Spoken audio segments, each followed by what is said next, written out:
Thank you. Okay, Gautam Mukherjee, bring you into the conversation. While there is an understanding in India that we no longer perhaps need to be over apologetic about the targets that we're picking, about the sites that we're picking in Pakistan to take out, and at the same time, we completely know, Gautam Mukherjee, in India, that there is no difference between the Pakistani military, the ISI, and the terrorists who operate out of it. They're all one. It's a single soul in different bodies, one can put it that way.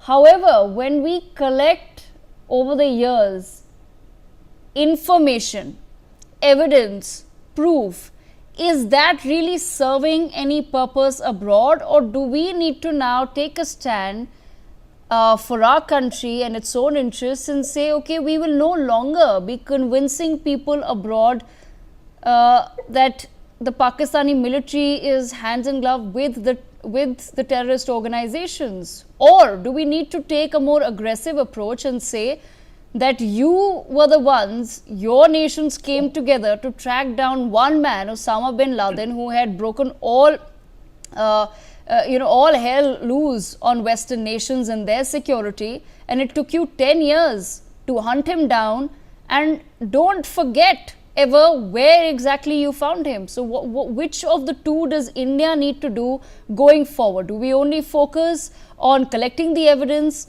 and knowing that we know what we know our truth, and that's enough and we need to move forward? Or do we need to be now extremely aggressive in our approach in explaining to the world why we have a problem with Pakistan? Well, Devika, our policy has changed.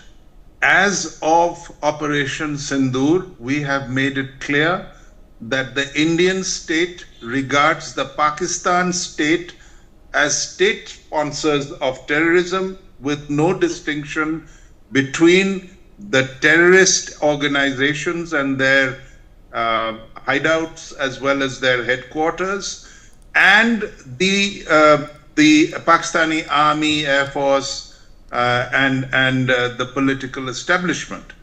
We have therefore made it clear to them that if there are any more terrorist attacks, we will attack the entire system in Pakistan as and when we feel appropriate and in a manner of our choosing.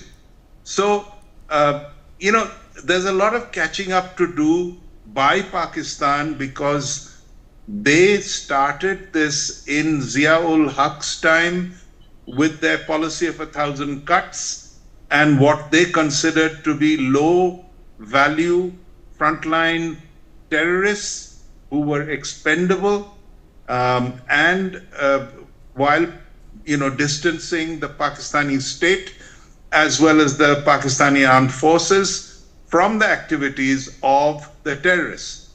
Now they have adopted the same terrorists to their breast.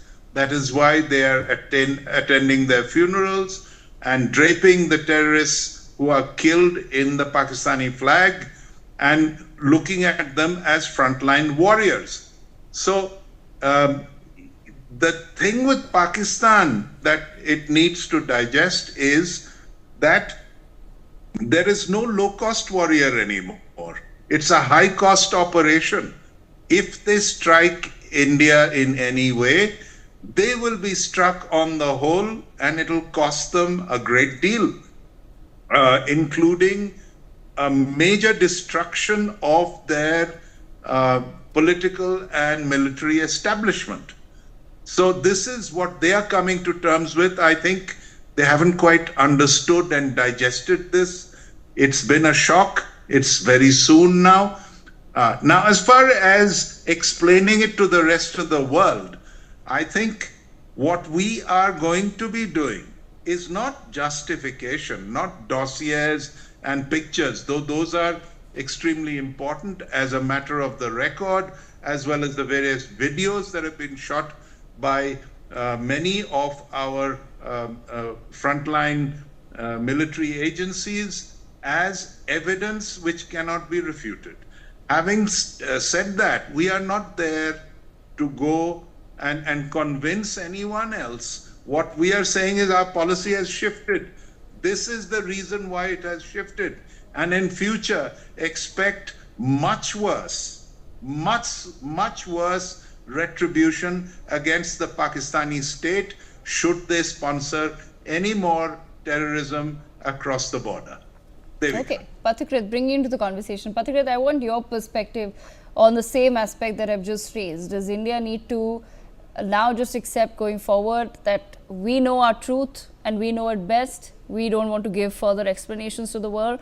Or do we become slightly more aggressive in our approach towards the narrative war against Pakistan? Because a lot of people today still believe that Pakistan somehow has won the war on narratives against India as far as the Pahalgam attack and Operation Sindoor is concerned. Well, Devika, yes, we need to up the ante so far as the information